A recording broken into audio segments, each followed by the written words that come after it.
yet? So I tell you what, I'm sure we'll have others ringing on, but I want to make very good use of your time now that we're at the top of the hour. And I'd love to have Kyle and Kathy say a few words before we go ahead and dive into today's subject matter in earnest. Sound good? Sounds great. Happy Monday, everybody. Thank you so much for being here. Today is the second session in Farmers and SVP's Leadership Development Series. We are so fortunate to once again welcome back Kathy Julian, who you are all familiar with from our previous session, Leader as Translator. We are also extremely fortunate to have Ray Tanner be leading our session today. Ray is the head of Enterprise Learning and Development at Farmers. And the session, I've gone through it already, is fantastic today. It is, we'll be asking y'all to participate similar to last time. We'll have some breakout groups, but really the more participation that y'all have, the more engagement, the better we'll be able to talk about building highly engaged teams, which is our topic today. So thank you. Kathy, did you want to say anything? Yeah, so welcome everybody. I'm glad to be here today. And I just wanted to take a minute and say something really nice but very honest about Ray Tanner, who is my boss, so I'll tell you that up front. But she and I have been friends for a long time, but it is absolutely amazing that she's going to be leading this session today about building highly engaged teams. She is one of the best people I know at actually doing this and putting everything that you're going to learn today into practice. So I think we really are super honored to have her today. And what I'm going to be doing today is really sort of behind the scenes. I'm going to be off camera, but I will be monitoring the chat function. We will be making sure you guys get into breakout rooms like we did last time. And I know that Kyle had sent out some handouts. So you'll either be in group 1, 2, or 3 for a couple of breakouts. So you'll need to have those handy. If you want to find those, you may have printed them or you may have them available digitally. If you have any questions, you can also chat with me directly if you've got any technical difficulties or anything. But just enjoy the workshop today. So Ray, over to you. Thank you so much. And Kathy, I will try to live up to that wonderful introduction. Thank you. And anyone who knows Kathy knows she really runs the place. So thanks everybody. What I'd like to do is just go diving into our deck and talk a little bit about what we're going to do today. If we can go to the next slide, there are 4 campaign promises I'm giving you in the next 90 minutes. By the time you leave this, you'll be able to really explain in simple terms what engagement is, what makes it unique, and what makes it different from things like employee satisfaction, employee happiness, stuff like that. Why it's so important today for St. Bernard Project and really what makes it so important. 2, that you'll actually understand and be able to augment the impact that you have uniquely as a leader in increasing levels of engagement in leaders, employees, volunteers, teams. It works equally well in your personal life as it does in your professional life. And thirdly, to assess engagement levels, there are subtle mannerisms. There are things that people do and say that give us an indication of whether they are optimally engaged, really actively disengaged, or somewhere in between. And what to do when you get those signals. And fortunately, there's a huge body of research, and there are some really proven mechanisms for how we go about raising engagement as leaders. And of course, lastly, you're going to leave here with a handful of things you can just run off and go do. What do you think? Does that sound like a good use of the next hour and a bit? Okay, great. So, of course, you're all adults, you're professionals, right? I don't have to go into these protocols in any sort of detail. I will just say this, because we are all busy, strapped, working from home, multitasking, it's really sort of tempting to want to minimize your screen and do email or, otherwise get several things done at the same time. When you do that, we don't get the best out of you. And so I'm just going to ask you, please, if you can really focus on sharing experience if you have it. And if you don't have it, really engaging with others to get it. That'll make sure that we all have a really good return on our learning today. Does that sound good? All right, let's get into this, shall we? Okay, pop quiz. you see in front of you two professional women. Now you see a clock in between them. You can see that it's a few minutes before quitting time. Look at the employee on the left. Look at the employee on the right. Which one would you say, just gut level, is more engaged? And by engaged, I don't mean engaged to be married, right? That woman she's looking at her watch. She's not looking at her hand. It's not like an engagement ring. So knowing that, type into chat, if you would, which is more engaged? You just say left or right.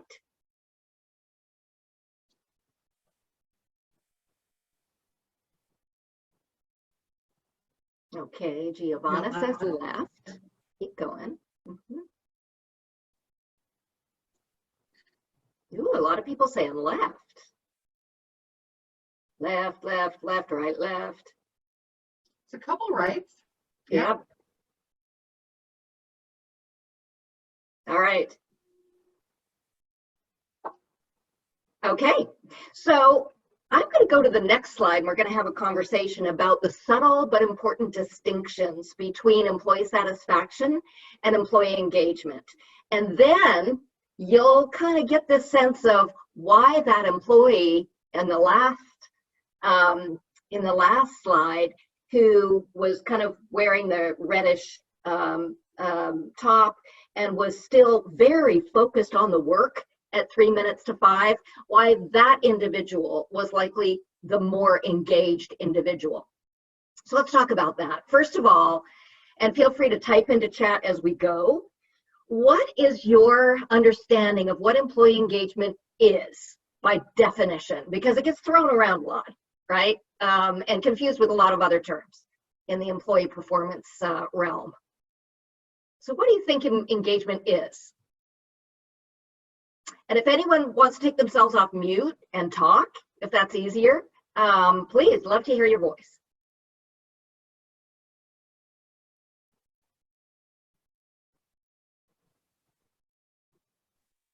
I feel like it's employees who are delivering discretionary effort.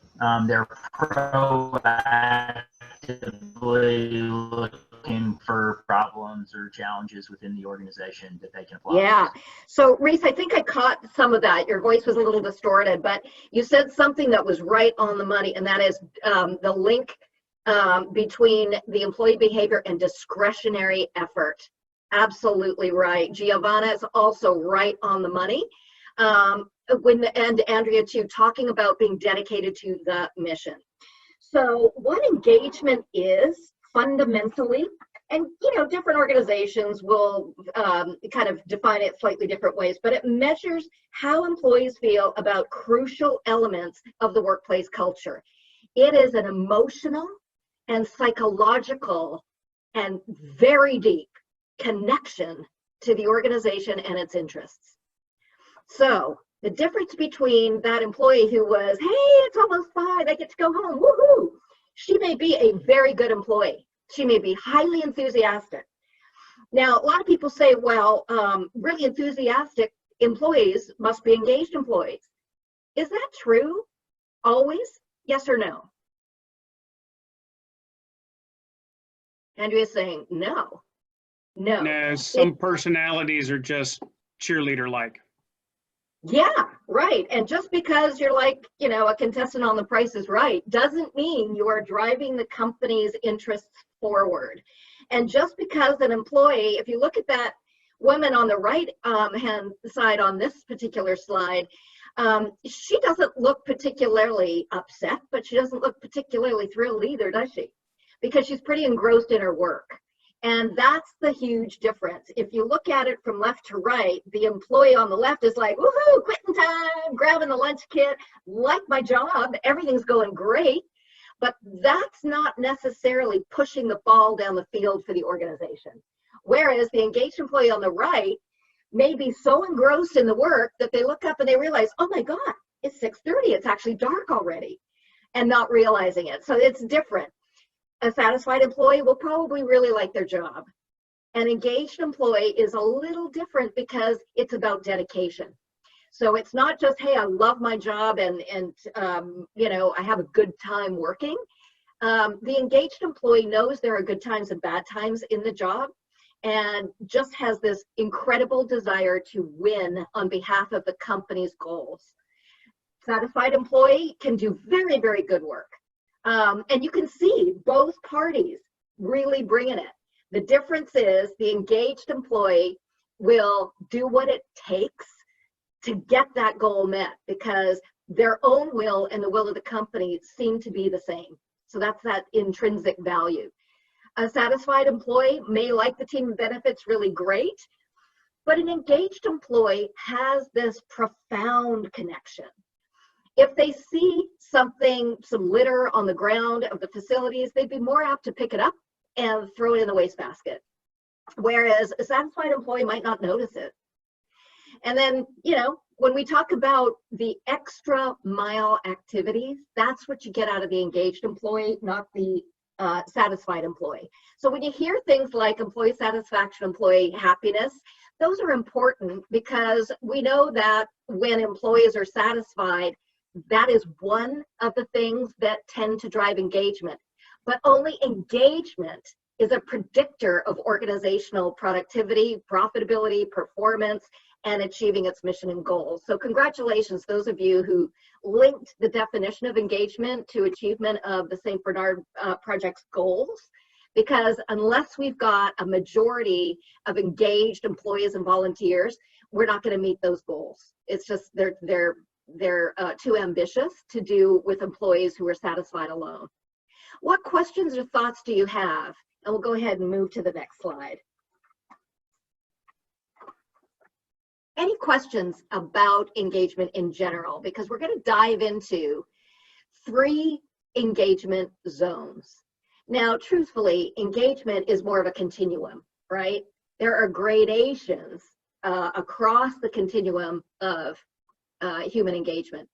That said, Gallup, the organization that really studied engagement for the first time starting in the year 2000. So it's been 20 years of month-over-month study with over 200 million respondents around the world. They do a State of the American Workplace report every October, and they report out on the drivers of engagement because they understand that, look, companies who can help create an operating environment where people are optimally engaged get more done with less cost and way more fruitful financial outcomes than organizations who don't invest their time and their leadership effort there.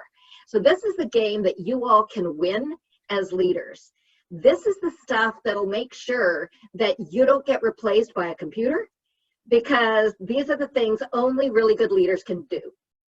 So with that, let's kind of talk about this. And by the way, the statistics at the bottom of this page literally came out late last week. The Gallup organization has been studying how engagement levels have risen and fallen in the last 6 months of COVID. And so what they found is that for those of you who've been studying this, we're seeing overall a jump in employee engagement in the age of COVID. Why do you think that is? It's jumped up 3-4 points, which is really significant. Any thoughts? Anybody want to come off mute and venture a guess? Nothing else to engage with. Maybe there's not a whole lot to distract you. That certainly could be a contributing factor. Any other thoughts? I would say that there's more autonomy in their jobs now because they're not physically located in the office and there's not somebody like directly overseeing every minute of their time.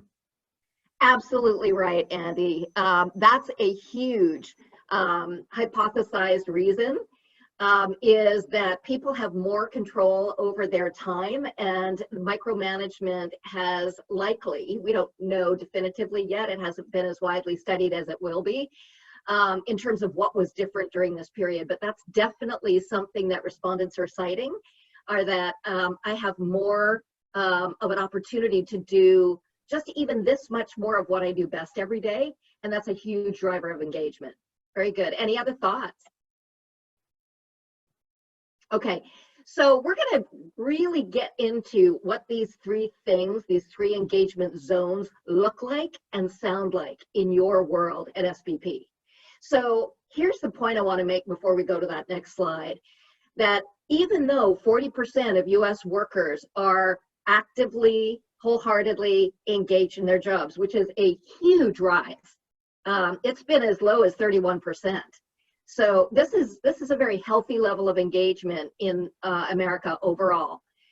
But 47%, nearly half of American workers aren't.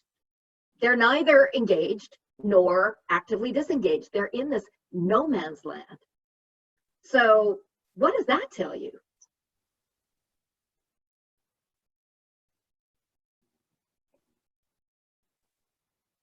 What do you think?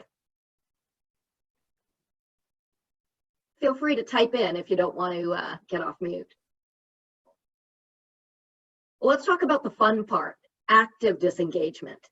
Only 13% of the workforce right now are actively disengaged. Now, I've seen that go up as high as almost 20%. So 13 is actually pretty low. But why is this number still too high? So I'm sorry. I guess I would say that when you talk about the not engaged piece, that's kind of I think that your statistics are spot on and exactly right. And you can see that in most workforces that you're in. But not engaged does not necessarily mean that we don't have a productive worker. It simply means we don't have as productive as we would like as a company. So when we look at someone who's not engaged, a lot of people work for a salary. That's their motivation. So they're motivated by money, they're motivated by time off, they're motivated by a lot of different things. But so what I'm seeing here, though, is I'm seeing 87% of the workforce has the potential of being productive. What concerns me is 13% of the workforce that is not productive. Yeah. And so that's kind of the way that I've outlined the chart here, at least in my head. Beautiful, beautiful way of looking at the data and framing it up in your mind. Anyone else have anything that stands out to them when they look at this? Okay, I'm going to do two things real quick. I'm going to go through and kind of get a conversation going with you about what each of these zones look and sound like, because it's subtle, but it's palpable. So once you become wholly aware of this, then it becomes really easy to figure out how you're going to get that 47% into the actively engaged category, because it's not that hard to do, but it does take some thinking and some effort. So when you think about being highly engaged, I always try to use imagery to jog people's memories. So what I'd like you to do is think about the word leap when you think about someone who is highly engaged. And it really breaks down into this acronym: loyal, meaning they're not gonna just up and leave you for another organization. They probably wouldn't even respond to a recruiter because they're satisfied learning, growing, producing where they are. They're really not that interested.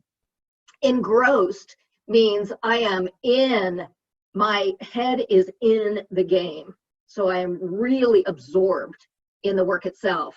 Attracted means, it doesn't mean attractive. It means when I'm off work, I'm still thinking and leading into the organization's problems, the opportunities that the organization has. I am very much attracted by the concerns of the company. So when I'm reading, I think, oh, that could be good for this company, and I'll send it to my boss, right? Or, gosh, I saw this other thing on TV, that might work for this organization. That's what we mean when we say attracted. And that's, again, another real tip-off that you've got someone who's really engaged. And of course, productive. The magnitude of work in a highly engaged individual is head and shoulders above just about anybody else. So that's a huge indicator. What else comes to mind? Those of you who think about your own behavior when you are really in it to win it and you're feeling really good about the organization and the job you have, what are some other attributes that you demonstrate, for example?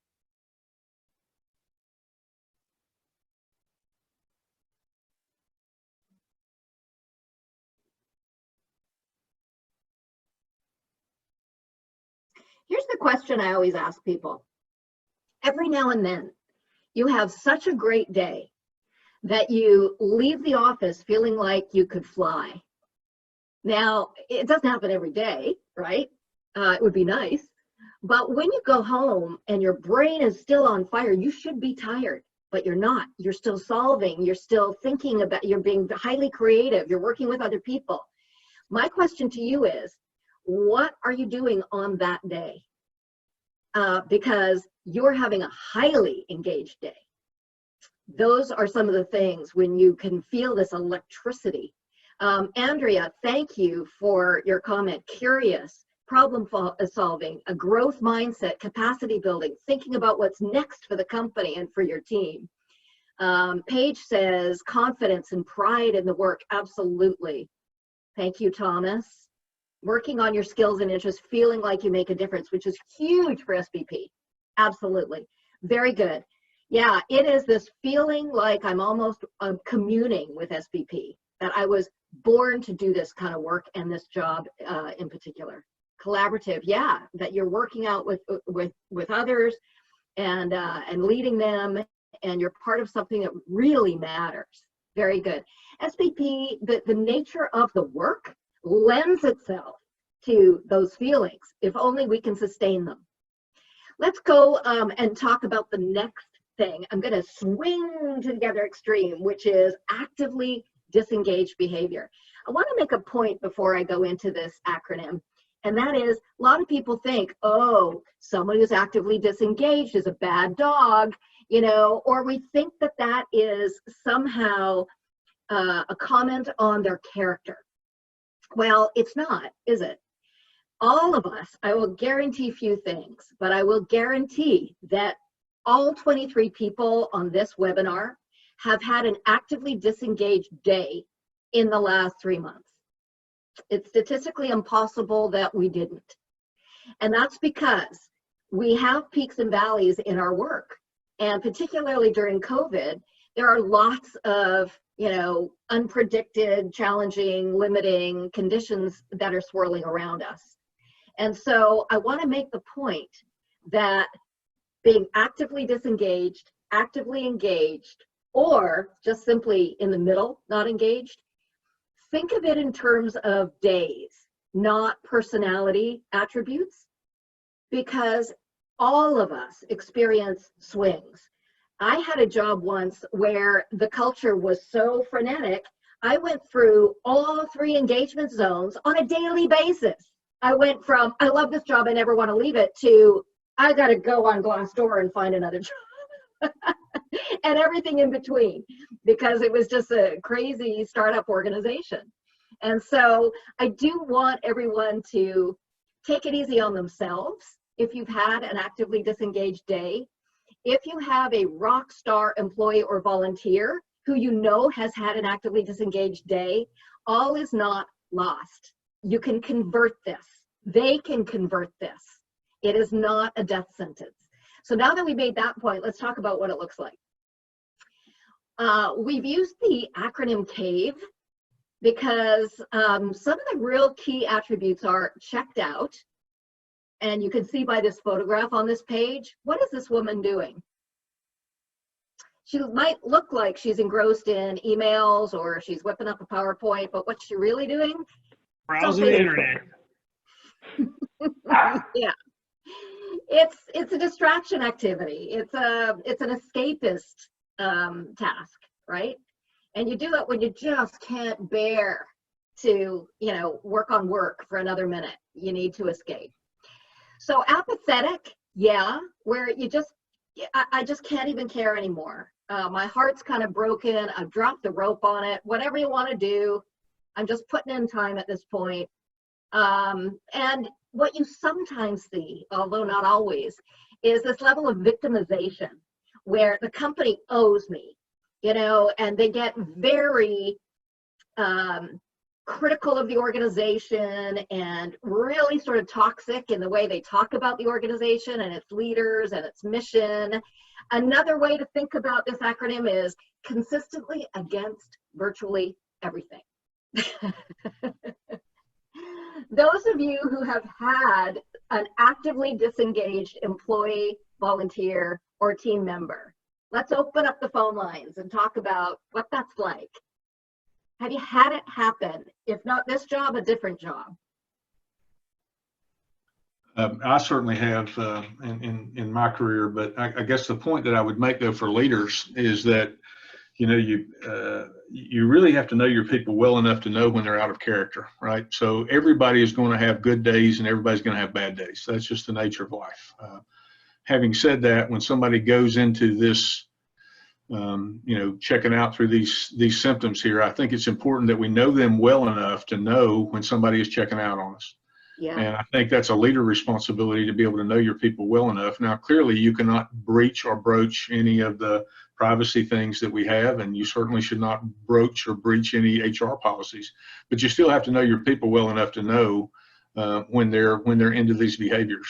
And Yeah. I would also say that from a big tech standard, you know, big tech can tell when you're on Facebook or when you're on or when you're spending, you know, you become the free internet, the company becomes the free internet service provider for you and your outfit, you know. I mean, they track those things. So just things to think about. Yeah. And you know, it's the thing about active disengagement that's so dangerous, even though it's sitting at 13% today, is that it's so communicable, right? It is really contagious. And it starts subtly, but it grows like a cancer. And so a lot of damage can happen with that 13%. So you can have one employee who can then swing the not quite engaged employee to their side as opposed to the actively engaged side, and create someone who could be an idealist, could be part of the future, could really be thinking about the potential of the organization. Instead, they find themselves with the cynical, kind of quietly snarking and making fun of things. And gosh, I've seen that happen so much. So the thing that is so dangerous about disengagement is that you go from really thinking in a proactive way about the company's best interests and bringing new ideas and new practices to the table, saying, I think we could get ahead even more if we did X. Now we're actually doing the opposite. There's an analogy, you know, if you're highly engaged, you're driving the bus, you know, that bus called the company's mission. If you're not engaged, not quite disengaged, you're a passenger on the bus, meaning wherever it's going is where you're going. But if you're actively disengaged, you're throwing the company under the bus. So let's talk about what that looks like. Let's go to the next slide. I want to share with you my story. I was at Target, you know, a lot of back to school stuff going on at Target, if you've been to a local Target store. And I'm strolling down the aisle and I see this end cap, you know, the little merchandise they put at the end of the aisle. And I see it's near the baby and child section. And I see these really cute Kleenex boxes that look like, you know, little building blocks with letters on them. They look real cute. And merchandising them from a cart are three what look like college students in their red Target shirts, and they're all bitterly complaining about how much they hate working for Target. They, you know, really didn't like the scheduling. They can't wait to get back to school. I'm going to get a better job after this. Really putting the company down loudly. I could hear it.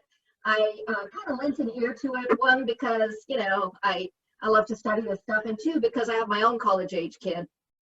And so I did a lap around the store and I come back and this is what I see.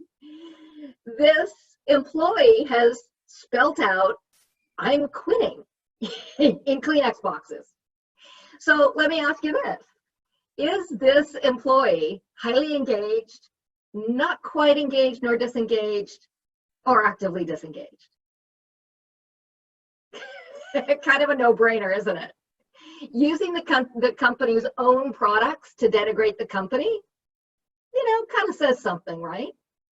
So what would that look like at St. Bernard Project? That's my question to you. At Target, this is what it looks like. Messing around with the products, maybe taking products home, maybe going home early, you know, maybe punching someone else's time card. You know, there's lots of little ways you can show active disengagement. So I just want you to start thinking about the context of this company and what this organization is trying to do. Now, while you're doing that, let's quickly review what that no man's land looks like. So we'll go to the next slide, and let's talk about what we call that silent majority in the middle. Think of it as a road you can get off at any time, right? That road can veer off into highly engaged or highly disengaged. It depends. So this is hard to differentiate between someone who's highly engaged and someone who isn't, because they show up, they do the job, they, as JR said, they, go through those motions, and unless you're really watching, you might think they are highly engaged because it's subtle. They'll take the order, they'll do what you ask them to do to the letter. Sometimes these are your steady Freddies. But what they're not doing is what the highly engaged employee would do, which is that discretionary effort, going the extra mile, thinking in their own time about, what are some other things we could do? Someone who's just not satisfied with where SVP is, knows we can be better, and is always striving to make us better. These people are just doing the letter of the work, being very deferential. Sure, boss, you want that done? I'll get that done. But it's pretty much this sort of routine. I come in, I do this, I do it very well, I take my lunch, I go home. They're not moving the needle on where the company is on its goals and on its mission.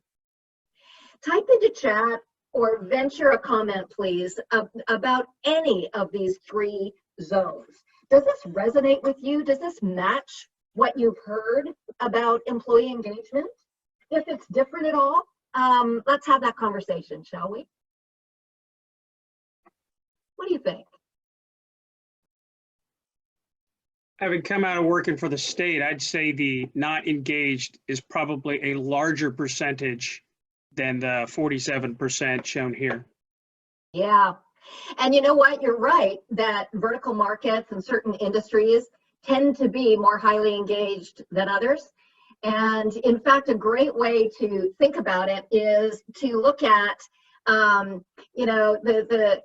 the quintessential government worker at the, DMV, for example, next, right? That is a good example of someone who is either actively disengaged or in that no man's land. And yes, Edgardo, I would say it just depends on the climate and culture that those local leaders are providing. I'm not suggesting to you that if you work for the DMV, you must be disengaged. I'm not saying that at all, because if there is an excellent leader there, there's a good chance that they've got highly disproportionate categories of highly engaged employees. So yeah, how many folks work at DMVs? About half. Yeah, there are a lot of people who work for government organizations. Now, it has everything to do with how you're led. Now, let's look at Kyle. He says, it's fascinating to see how the actively disengaged employee can influence the not engaged or even highly engaged employees. So let's have that conversation. What is it that an actively disengaged person can do that can be so seductive to the others?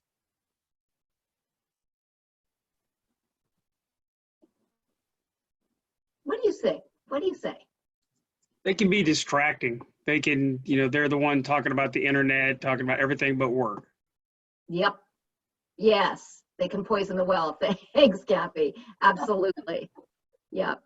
And SVP, oh, go ahead, JR.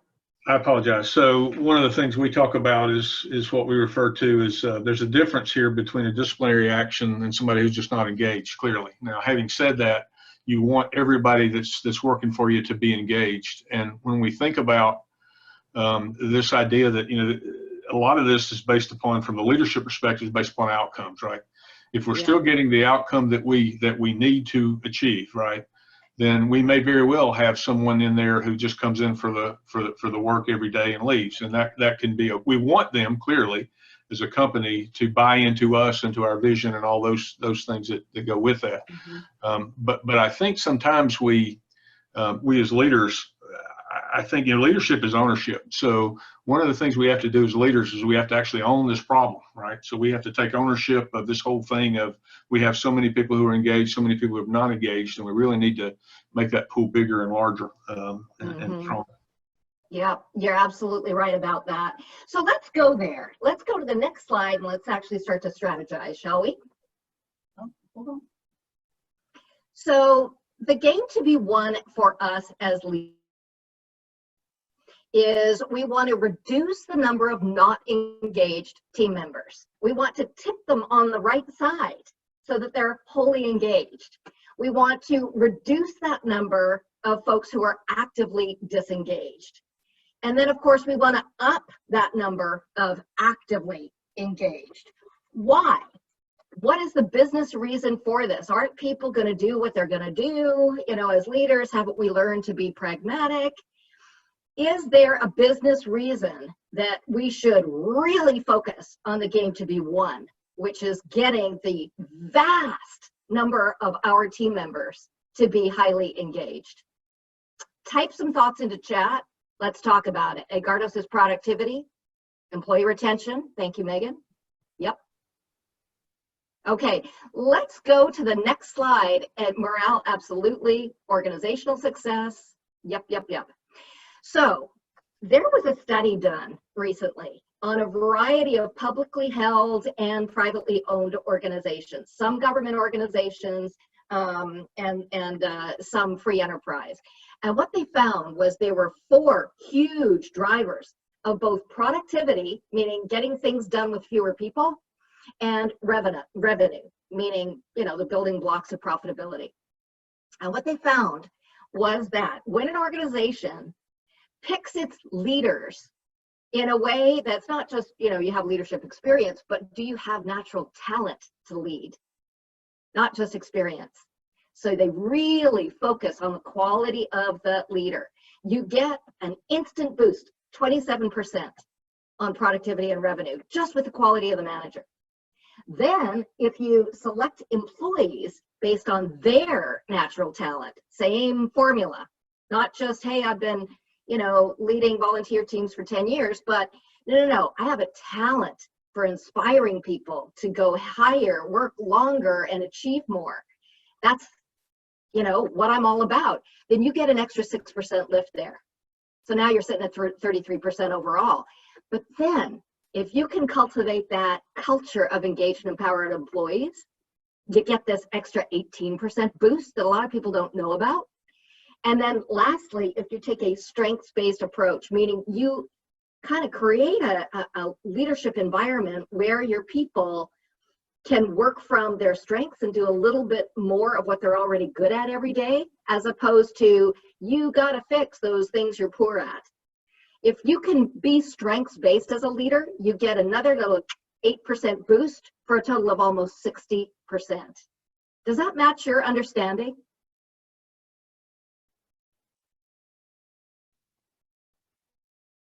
I can't type fast. I can't type as fast as the young people, so I'll just say this, right? So what we do is, in a lot of our leadership thought, is that we talk greatly about this term called meritocracy. It is the idea of building a merit-based system in which the fairness is treated equally across all terms. And this idea of, you know, the merit-based leader, right? Someone who has stepped forward, who is clearly, you can see as the leader you're looking for. I agree with this 100%. I think this is really, really good scholarship on this chart. And I thank you for bringing it to us. I think it's excellent. Well, thank you. And there's so much more. I'd be happy to send out a reading list when we're done for anyone who wants to dig deeper. Many of you, you're all professional leaders. You may have studied this, you know, very deeply. The reason why I think it's so important for us to continuously have the conversation is that we, you know, professionals may not need to be told, but they don't mind being reminded, right? Because it's a way of bolstering our own leadership game, because there's just so much coming at us left and right. And in fact, that leads me to kind of a cool graphic I saw on the internet that I'd love to share with you.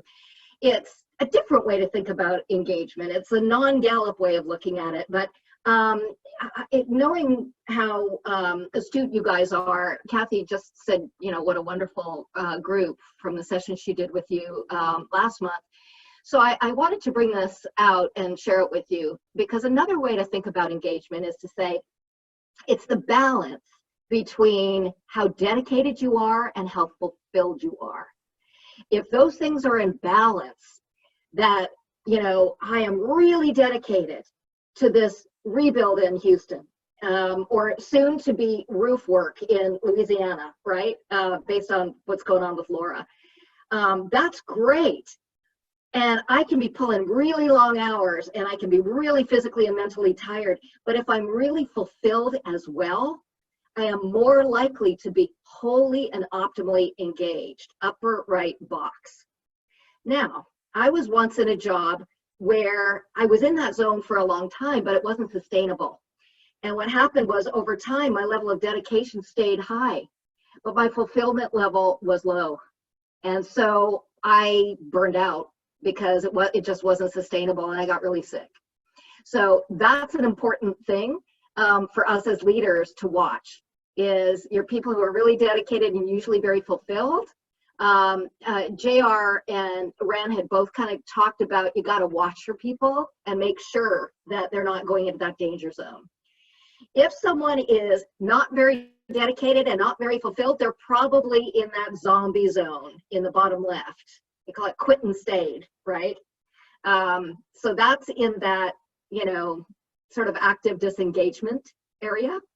And if your level of fulfillment is really high, but you're not particularly dedicated, it's like something out of The Office, if you watch that show, you know, that we're having a ball, but we're not selling any paper. We're not actually, you know, getting the company's interest fulfilled. So let's talk, Travis put an interesting comment here in chat. He said, I can get a lot of work done with not engaged folks. My real concern is a highly engaged member somehow turned into an actively disengaged member, because I'm not, let's see now, I'm not properly utilizing that engagement. Balancing their dedication to fulfillment is key to that. Wow, that is really astute, Travis. Say more about that.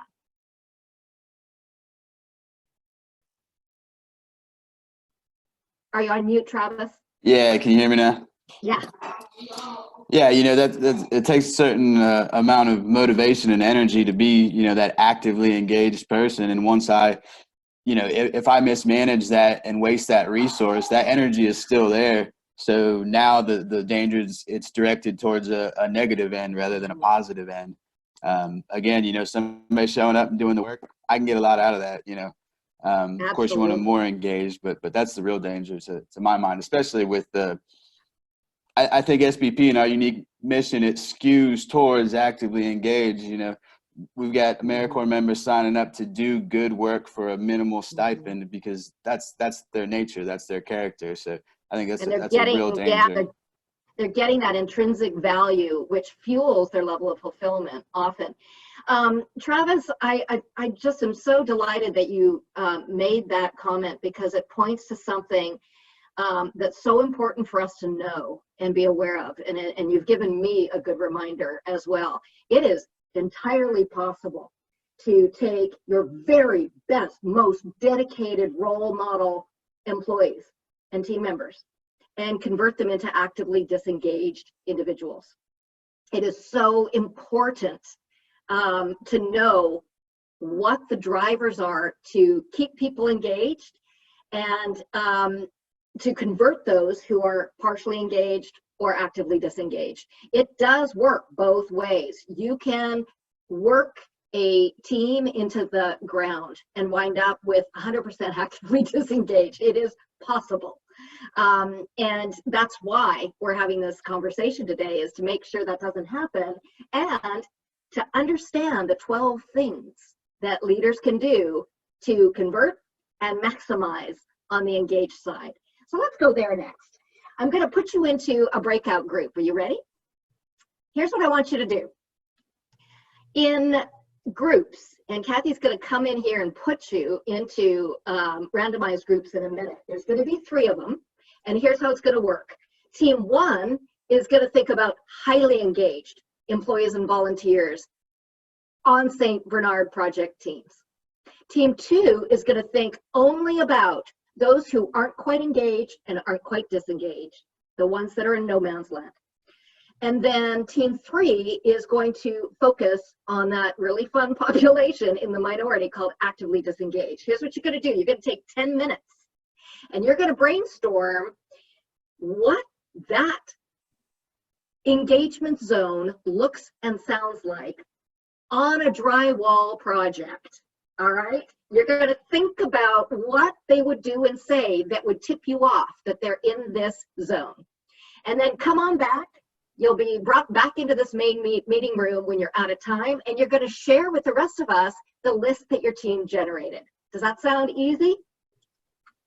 Okay, it should be fun, but the purpose of this activity is to really make sure that we're attuned to what these different zones sound like at SBP.